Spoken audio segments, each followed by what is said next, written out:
ماں بقیہ فیہ لا تفسد صلاۃہ علیہ الفتویٰ، اس کی نماز فاسد نہیں ہوگی، اسی پر فتویٰ ہے۔ یہ اس میں پینے والی چیز میں یہ ہے کہ جب آدمی پی لیتا ہے، اصول یہ ہے کہ منہ میں کچھ نہ کچھ تری باقی رہتی ہے، اصل مشروب منہ میں نہیں رہتا۔ یاد رکھو، جب آپ کو میں ایک گلاس پانی دوں، یہ پورا پی لو گے، جب تک منہ میں پانی ہوگا تو نماز پڑھ ہی نہیں سکتی، اس لیے کہ اللہ اکبر آپ سو کے نہیں تو یہ منہ پانی رہتا، اللہ اکبر آپ سکتے نہیں، اللہ ہی آپ سو تو پانی باہر، سمجھ آئی کہ نہیں؟ اس کا مطلب ہے وہ اس نے پی لیا ہے، اور منہ میں نوالا ہو، بولو منہ میں نوالا ہو تو کس طرح پڑھو گے؟ وہ آپ پتہ نا کبھی کبھی ٹیلی فون آتا ہے تو وہ جو سن رہا ہوتا ہے نا وہ خود ہی سمجھا، اچھا اچھا روٹی کھا رہی ہو، ایسا ہے کہ 100 بجے ایسا ہوتا ہے کہ اس کا مطلب ہے منہ میں کوئی شے ہو، آدمی بات کرے، پینے کی ہو تو پھر تو بات ہو ہی نہیں سکتی، وہ پینے منہ میں پانی ہو اور بات کرے تو ایک طریقہ ہے، منہ آسمان والا بات ہے، اور کوئی طریقہ نہیں، ٹھیک ہے؟ پھر بھی جو بات ہوگی الف بے نکلے گا، تے کے سے پہلے ہی اس کو کھانسی شروع ہو جائے گی، سمجھ آئی کہ؟ اور کھانے والی چیز ہوئی تو وہ بولے گا لیکن ایسے بس یوں یوں ہی کرے گا، بول نہیں سکتا، اور جب وہ نگل لے گا نوالا، اب پیچھے ذرات رہ جائیں گے، وہ ذرات اگر نگل گیا اور وہ پانی کی تری جو منہ میں باقی رہ جاتی ہے وہ نگل گیا، اس سے نماز نہیں ٹوٹی۔ بات سمجھ آئی؟ مسئلہ سمجھ آیا؟ اس سے آگے چلتے ہیں۔ وَقَضَى لَوْ كَانَ بَيْنَ أَسْنَانِ شَيْءٌ وَفِي الصَّلَاةِ فَابْطَلَ، اچھا یہ تو ہو گیا۔ اچھا اس کے بعد فرمایا وَلَوْ ابْتَلَعَ دَمًا خَرَجَ مِنْ أَسْنَانِهِ لَمْ تَفْسُدْ صَلَاتُهُ إِذَا لَمْ يَكُنْ مِلْءُ الْفَمِّ۔ یہ بھی وہ بات ابھی گزری ہے کہ اگر منہ سے خون آیا تو اگر منہ بھر کے آیا، منہ بھر آیا، منہ میں خون، منہ بھر ہوتا ہے جو کنٹرول سے باہر ہوتا ہے، ٹھیک ہے، تو تب بھی اس کی نماز ٹوٹ جائے گی، اگر اس سے کم آیا تو پھر نہیں ٹوٹے گی۔ اور اس میں وہ ذائقے والی بات ذہن میں رکھنے کے غالب جو چیز ہوگی منہ میں جو غالب ہوگی اس کے مطابق حکم ہوگا۔ اس کے بعد فرمایا وَلَوْ أَخَذَ سِمْسِمًا مِنْ خَارِجٍ وَابْتَلَعَهَا فَسَدَتْ وَهُوَ الْأَصَحُّ۔ وہ کہتے ہیں کہ یہ جو ابھی آپ کو مثالیں دی، اس میں ہر چیز جو بھی اس نے کھائی، یہ اس نے نماز کے اندر لے کے کھائی یا پہلے سے کھا کے آیا وہ؟ ابھی جو مسئلے میں نے اب یہ مثال دے رہے ہیں، کسی آدمی نے ایک تل اٹھایا باہر سے، نماز پڑھ رہا ہے تو دیکھا سام کھڑکی کے ساتھ کھڑا ہے تو وہاں تل کی پلیٹ رکھی تھی۔ تل جانتے ہیں ریوڑی کے اوپر جو لگے ہوتے ہیں، جانتے ہیں، اور نان کے اوپر بھی لگے ہوتے ہیں، کلچے، ہاں ٹھیک ہے نا۔ اب یہ ایک تل کتنا ہوتا ہے؟ چھوٹا ہوتا ہے، لیکن حالت نماز میں اس نے ایسے تل اٹھایا اور کھا گیا، نگل گیا، کیا کیا؟ نگل گیا، اس کی نماز فاسد ہو گئی۔ آپ نے غور کی کہ وہ جو نماز سے پہلے اس نے کھایا تھا وہ کئی تلوں کو ملاؤ تو بنتا ہے، تل کتنا سا ہوتا ہے، لیکن چونکہ وہ نماز کے اندر اس نے اٹھا کے نہیں کھایا، وہ پہلے سے اس کے منہ میں تھا، اور یہ چونکہ یہ نماز کے اندر رہ کر اس نے نیت کے ساتھ باقاعدہ اس تل کو اٹھا کے منہ میں ڈالا اور نگل گیا، یہ نماز کے بعد اس نے ایسی حرکت کی ہے، لہذا اب اس کی نماز فاسد ہوگی۔ اب مقدار نہیں دیکھی جائے گی، اب اس کا فعل دیکھا جائے گا، کوانٹٹی نہیں دیکھی جائے گی کہ فوڈ کوانٹٹی لو ہے یا تھوڑی ہے تو اس کو معاف کر دیا جائے، نہیں، یہ اس نے عمل کثیر کر لیا ہے۔ یہ کیا ہے؟ اب مثلا منہ میں پہلے سے ہی خوراک موجود ہے، آپ کو پتہ ہے تھوڑا سا ہلایا کھا گئے، کسی کو پتہ چلا، لیکن آپ ادھر پلیٹ رکھی ہے اس میں سے ایسے تل اٹھا رہے ہیں، دور سے آدمی دیکھ رہا ہے اور پھر اٹھا کے ایسے کر رہے ہیں، مجھے بتاؤ وہ آدمی یہ یقین کر سکتا ہے نماز پڑھ رہا ہے؟ یہ عمل کثیر ہے۔ کہ دور سے دیکھنے والا خود یہ محسوس کرے کہ یہ آدمی نماز میں نہیں، تو نماز اس کی کیا ہوگی؟ بولو نا، ٹوٹ جائے گی۔ وَلَوْ أَكَلَ شَيْئًا مِنَ الْحَلَاوَةِ، اگر کسی نے کوئی میٹھی چیز کھائی، کیا کھایا؟ میٹھی چیز کھائی، وَابْتَلَعَ عَيْنُهَا، اور اصل جو میٹھا تھا اس کو نگل لیا ہے، مثلا حلوہ کھایا، زردہ کھایا، ٹھیک ہے، یہ اصل چیز ہے، اس کو اس نے کھایا، کھا کے نگل بھی گیا، کھا کے نگل گیا، تو فَدَخَلَ فِي الصَّلَاةِ، نگلنے کے بعد پھر یہ نماز پڑھنے لگا۔ یوں سمجھو کہ ذکر ہمارا مغرب کے بعد ہے، ٹھیک ہے، اور عشاء جب شروع ہونے لگی تو آپ میٹھا کھا رہے تھے، سمجھ آئی کہ نہیں؟ جس نے میٹھا کھانا ہے وہ بتاؤ بھی مجھے، تاکہ بعد میں پھر میٹھا ملے گا آپ۔ میں اس لیے بتا رہا ہوں تاکہ پریکٹیکل ہو جائے خیالی طور پر، ٹھیک ہے، یہ ایسا ہم سمجھو پریٹینڈ کر رہے ہیں کہ ایسا ہو رہا ہے تو نہیں۔ آپ نے ادھر میٹھا کھایا، میٹھا کھا کے ادھر اقامت ہو گئی، اب جلدی جلدی سیڑھیوں سے اتر کر آ رہے ہیں، کھا لیا، نگل لیا، پہلے نکلا ہے، نماز میں نہیں نکلا، پہلے نگل لیا، پھر نماز شروع کی۔ اب جب نماز شروع کر لی، اگلا یہاں سے اگلی بات سنو، فوجد حلاوتها فیہ، فوجد حلاوتها فی فیہ، اور پھر اس نے اس میٹھے کی جو مٹھاس ہے وہ اپنے منہ میں محسوس کی۔ ایسا ہوتا ہے کہ نہیں؟ کیونکہ آپ تو جلدی میں جلیبی کھا کے آ گئے نا، اب نماز شروع کر دی، وہ جلیبی ختم ہے، منہ میں نہیں ہے، لیکن اس کی مٹھاس آپ کو منہ میں محسوس ہو رہی۔ فَابْتَلَعَهَا، پھر اس مٹھاس کو بھی نکل گیا، ٹھیک ہے، ایسا ہوتا ہے نہ، وہ جلیبی کے ذرات ہوتے ہیں، نہ وہ جو حلوہ ہوتا ہے اس کے ذرات ہوتے ہیں، نہ اور کسی میٹھے کے ذرات، ہر چیز پہلے نکل گیا ہے، لیکن منہ میں جو ذائقہ ہے نا میٹھا، وہ نکل گیا، کیا کہتے ہیں اس کو؟ سوالو کر گیا، ٹھیک ہے، وہ ٹیسٹ بھی سوالو کر گیا، ٹیسٹ آتا ہے، تو وہ فرمایا لا تفسد صلاۃ، اس کی نماز فاسد نہیں ہوگی، نماز فاسد نہیں ہوگی۔ آپ کو نا سبحان اللہ، یہ کچھ کرنا ہے اس طرح، ٹھیک ہے، کیا لا تفسد صلاۃ، اس کی نماز فاسد نہیں ہوگی۔ وَلَوْ أَدْخَلَ الْفَانِيزَ أَوِ السُّكْرَ فِي فِيهِ، اچھا منہ کو فی بھی کہتے ہیں اور فم بھی کہتے ہیں، یاد رکھو دو، اور یہ دونوں الفاظ ہمارے فقہ میں استعمال ہوتے ہیں۔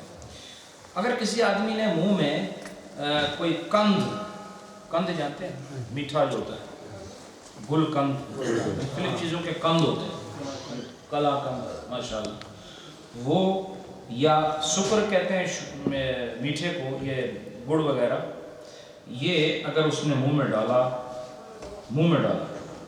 ولم یمضغہ، اور اس کو چبایا نہیں، منہ میں ڈال لیا، آپ نے کوئی سویٹ کوئی چیز ہے، کوئی ایسا میٹیریل ہے، کوئی سبسٹانس ہے جو ہے میٹھا ہے، منہ میں ڈال لیا، لیکن اس کو چیو نہیں کیا، اس کو چبایا نہیں، لیکن سلی، اور وہ نماز پڑھنے لگ گیا، اور منہ میں وہ چیز موجود ہے، چبایا نہیں رہا، منہ کے اندر موجود ہے اور نماز کی حالت ہے۔ وَالْحَلَاوَةُ تَصِلُ إِلَىٰ جَوْفِهِ، اور جو مٹھاس ہے وہ اس کے پیٹ تک پہنچ گئی، تفسد صلاۃ، اس کی نماز فاسد ہو جائے گی۔ پہلی صورت میں فاسد کیوں نہیں؟ کہ وہ جو اصل شے ہے وہ منہ میں تو نہیں، وہ حلاوت نماز سے پہلے کھانے والی چیز کی وجہ سے آئی، یہ جو حلاوت اب آ رہی ہے، پہلے بھی حلاوت نکل گیا تھا، مٹھاس نکل گیا تھا، لیکن نماز نہیں ٹوٹی، اب ٹوٹی کیوں؟ کہ حلاوت والی چیز اس کے منہ میں موجود ہے۔ مثلا اس کی مثال، کند کو بھی چھوڑیں آپ، ایک سویٹ لے لیں، عام ٹافی جو ہوتی ہے وہ منہ میں رکھ کے نماز شروع کر دیں، اب ہوا ہے کہ ظاہر وہ جو آپ کے منہ میں ایک سلائیوا پیدا ہوگا وہ آپ اس کو سوالو کرو گے، ایسا ہوگا کہ اس کے اندر مٹھاس بھی وہ جب اترے گی اور آپ کے پیٹ کو پہنچے گی تو آپ کی نماز فاسد ہو جائے گی، کیونکہ اب جو حلاوت اتری ہے نا نیچے وہ اس وجہ سے ہے کہ آپ نے کھانے والی چیز منہ کے اندر رکھی ہوئی ہے۔ شوگر فری ہو گئے تھے، وہ سویٹ کی کڑی ہوئی شوگر فری ہے۔ اس کے بعد یعنی کوئی نہ کوئی طریقہ ضرور رکھنا ہے کہ آپ نے کھاتے پیتے رہیں چاہے نماز ہی کیوں نہ ہو۔ بارہ سوال اچھا ہے۔ پھر فرمایا وَلَوْ مَدَعَ الْعِلْكَ کثیرا فسدت، اگر کسی آدمی نے زیادہ گوند کو چبایا، بہت زیادہ چبایا، گوند کیا ہوتی ہے؟ گم، اس کو انگلش میں ہماری اردو میں گوند کہتے ہیں، انگلش میں چیونگ گم کہتے ہیں۔ گم بہت ساری ہوتی ہیں لیکن جو چیونگ گم ہے جو آدمی دانتوں میں رکھ کے دباتا رہتا ہے بار بار، تو اگر وہ بہت زیادہ اس کو چبایا تو پھر کیا ہوگا؟ نماز فاسد ہو جائے گی۔ اب وہ جو گم ہوتی ہے یہ اس کی بات کر رہے ہیں جس کا مٹھاس وغیرہ نہیں ہوتی، یہ تو خیر کیونکہ بطور شغل کے ہم لوگ کھاتے ہیں چیونگ گم جو ہے، لیکن اصل میں جو گم ہوتی ہے اس کے اندر مٹھاس خود ڈالی جاتی ہے، پہلے نہیں ہوتی۔ تو اگر اس نے اس کو چبایا اور بار بار چبا رہا ہے، عمل کثیر ہوگا کہ نہیں؟ دیکھنے والا کہے گا نہیں تو کچھ کھا رہا ہے، نماز نہیں پڑھ رہا۔ تو ایک آدھ مرتبہ چبایا وہ کہے گا ویسے ہی کوئی بات تھی، لیکن مسلسل چبا رہا ہے، بار بار چبا رہا ہے تو پھر کیا ہوگا؟ عمل کثیر۔ اذا لاق الفوفلا فلم ينفصل منها شيء ان كسر ذلك فسدت من اجل انه عمل كثير۔ کہا کہ اگر کسی آدمی نے ایک ہندوستانی میں نے اس کو دیکھا ڈکشنری میں تو کہتے ہیں کہ یہ ہندوستانی ایک پھل ہے جو سخت قسم کا ہوتا ہے، تو میں اس سے چھالیاں مراد لی، چونکہ ہندوستان میں یہ کتاب مرتب ہوئی، اس کی تدوین ہوئی، اس کی ترتیب ہوئی، اس کی تحقیق ہوئی، تو وہاں پر چھالیاں ہوتی ہیں، چھالیاں گول ہوتی ہیں، اور یہ اس کو فوفلا کہتے ہیں، ٹھیک ہے۔ اگر کسی نے اس کو منہ میں رکھ کے چبایا، ابھی چبانے سے ٹوٹتی ہے؟ فوراً چباؤ یہ نہیں ٹوٹتی، یہ ٹوٹتی ہے لیکن ٹائم لیتی ہے۔ آپ میں سے چھالیاں کسی نے کھائی؟ ہم نے کھائی ہے، چونکہ میں کراچی میں رہا اور وہاں میں پڑھتا رہا ہوں تو وہاں پر یہ چیز عام ہے، ٹھیک ہے۔ یعنی اس کے بغیر کراچی مکمل ہی نہیں ہے، ہو جائے گی۔ ہاں، تو یہ چھالیاں جو ہے یہ گول ہوتی ہے، ٹھیک ہے، یہ گول ہے، تو اس کے دانے چھوٹے بھی ہو سکتے ہیں، بڑے بھی ہو سکتے ہیں۔ کوئی چھوٹا دانہ منہ میں لے لیا اور اس کو چباتا رہا، تو یہ کہتے ہیں کہ اگر وہ چباتا رہا اور اس سے کوئی ٹکڑا الگ نہیں ہوا چبانے کے دوران اور اس نے زیادہ چبایا بھی نہیں تو پھر نماز فاسد نہیں ہوگی، لیکن اگر زیادہ اس نے چبایا، بے شک چیز اس میں سے علیحدہ نہ ہو، تو پھر کیا ہوگا؟ اس کی نماز ٹوٹ جائے گی من اجل، اس وجہ سے کہ انہ عمل کثیر، کہ یہ عمل کثیر، تو بار بار ایسا کر رہا ہے، سمجھ آئی؟ وَإِنْ انْفَصَلَ عَنْهَا شَيْءٌ، اگر اس سے چبانے کے دوران کوئی چیز الگ ہو گئی، وَدَخَلَ حَلْقَهُ فَسَدَتْ، اور اس کے حلق میں اتر گئی، تب بھی نماز ٹوٹ جائے گی، پھر چاہے زیادہ چبایا ہو یا نہ چبایا ہو۔ لیکن اگر اس سے کوئی چیز ٹوٹ کر الگ ہو گئی، چھالیا کے اس فروٹ سے، وہ جو خشک ہے اس سے کچھ الگ ہو گیا، الگ ہو کے حلق میں اتر گیا، تو اب بے شک اس کی جو چوئنگ ہے وہ تھوڑی ہے، زیادہ چو نہیں کیا اس نے، پھر بھی نماز ٹوٹ جائے گی، اس لیے کہ اس کا حصہ ٹوٹ کر حلق میں آ گیا، اور یہ عمل کثیر۔ وَأَمَّا إِذَا لَمْ يَلَقْهَا، اگر اس نے اس کو چبایا نہیں، وہ جو چھالیا ہے اس کو اس نے چبایا نہیں، وَدَخَلَ رِيقُهُ لَمْ تَفْسُدْ، اور اس کا جو لعاب ہے نا، یعنی اس چھالی کو اس نے چبایا نہیں لیکن وہ لعاب اس چھالی سے لگ کے حلق میں اتر رہا ہے تب بھی نماز نہیں ٹوٹے گی، کیونکہ وہ اس کا کوئی وہ اس طرح کی چیز نہیں ہے. سمجھ آئی کہ نہیں؟ اچھا اب میں آخر مسئلہ عرض کر کے بس ختم کرتے ہیں. وَلَوْ وَقَعَ فِي فَمِّهِ بَرْدَةً، اگر اس کے منہ میں اولا آ پڑے، برف کا اولا ہوتا ہے، او قطرۃ، یا پانی کا کوئی قطرہ کوئی ڈراپ اس کے منہ میں آ گیا، او ثلج، یا برف کا کوئی ٹکڑا اس کے منہ میں آ گیا، فَابْتَلَعَهُ، آنے کے بعد اس نے اس کو نگل لیا، ٹھیک ہے، کسی وجہ سے اولا منہ میں آ گیا، برف کا ٹکڑا منہ میں آ گیا، بارش ہو رہی تھی، پانی کا قطرہ منہ میں آ گیا، ٹھیک ہے، چھت سے لٹک کا منہ میں آ گیا، اور اس نے کیا کیا، اس نے اس کو نگل لیا، فسدت، اس کی نماز فاسد ہو جاتی ہے، ٹھیک ہے، اس کی نماز، کیونکہ یہ باہر سے چیز آئی ہے، باہر سے چیز ہے۔ کیا ہوا، باہر سے چیز. بہرحال میں امید کرتا ہوں کہ ہمارا یہ جو درس کا سلسلہ ہے الحمدللہ یہ دنیا اور آخرت میں کامیابی کا ذریعہ ہے. اس کو سیکھو، یہ خزانہ ہے جو یہاں لٹ رہا ہے، اس کو حاصل کرو، اور حاصل کرنے کے بعد اس پر عمل کرو. علم کے بعد عمل انسان کو کامیابی کی وہ خوبصورت بشارت دیتا ہے کہ جس پر انسان دنیا میں بھی راضی ہوتا ہے، آخرت میں بھی راضی ہوتا ہے. یاد رکھیں انشاءاللہ مزید مسائل اسی حوالے سے اگلی جمعرات میں انشاءاللہ پیش ہوں گے. ابھی میں درس کو یہاں ختم